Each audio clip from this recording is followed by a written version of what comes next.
హల్లెలూయా! దేవుని పరిశుద్ధ నామమునకు స్తోత్రం కలుగును గాక.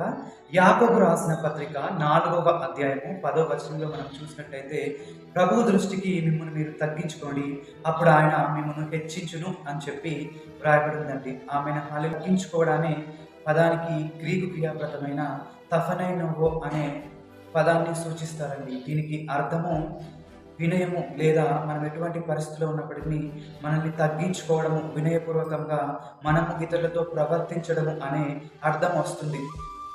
వివరణాత్మకంగా చెప్పాలంటే యేసు ప్రభువు ఎలాగైతే తను తాను దేవుని కుమారుడైనప్పటికీ తగ్గించుకొని మన నిమిత్తము తగ్గించుకున్నాడో దాన్ని ఇది సూచిస్తుంది. కాబట్టి ఈ రోజుల్లో మనము చాలా మందిని చూసినట్టయితే వాళ్ళు తగ్గించుకోకపోవడం వల్ల వారి జీవితాన్ని నష్టపోయే వారిగా ఉంటున్నారండి. కుటుంబంలో, అదేవిధంగా దాంపత్యంలో, అదేవిధంగా ఉద్యోగ విషయాల్లో కూడా వారిని తగ్గించుకోకపోవడం వల్ల వాళ్ళు ఎంతగానో నష్టపోయే వారిగా ఉంటున్నారు.